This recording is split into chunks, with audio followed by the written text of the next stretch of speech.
The Blast Furnace is a legendary pulse rifle which is strong in PvE. That in itself is a first. In fact, I think I undervalued this archetype a lot, as previously there was just not many options available. But now with Blast Furnace's incredible perk pool, there is plenty of reasons to run it. First things though, are pulse rifles as bad as people say they are in PvE? I went to check out raw damage values in the primary DPS chart by Mossy Max, which lists every type of primary weapon in the game against different types of enemy units. For example, here's a comparison of primary weapons against minor targets. The best numbers to look at here are those with red dots, as they are what you would expect as standard realistic values.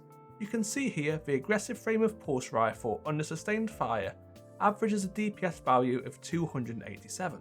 It's not the best, but it's close enough to similar varieties of primaries such as auto rifles and scouts. Also, side note, hand cannons look to be really good right now.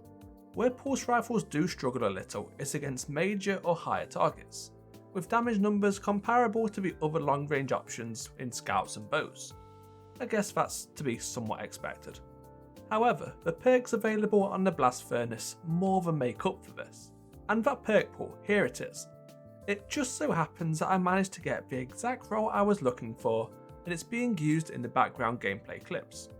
Like the reprised Hungjury, the Blast Furnace can stack kinetic tremors with another damage perk. One for all being the most potent at 35% and most synergistic too.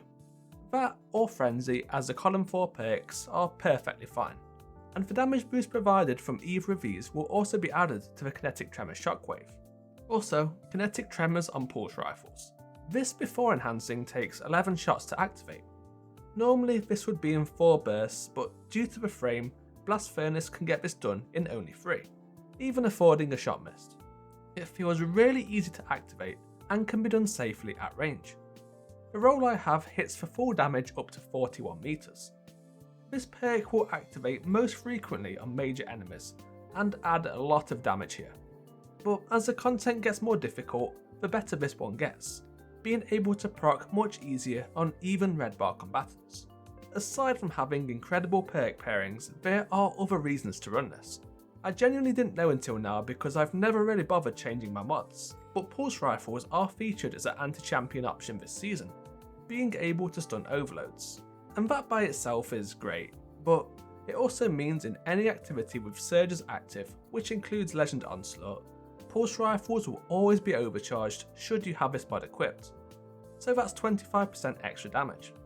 And on extra damage, it's kinetic. That's another 10% compared to any other element type. And kinetics will have the unique ability to charge both light and dark prismatic bars once that subclass becomes available with the final shape.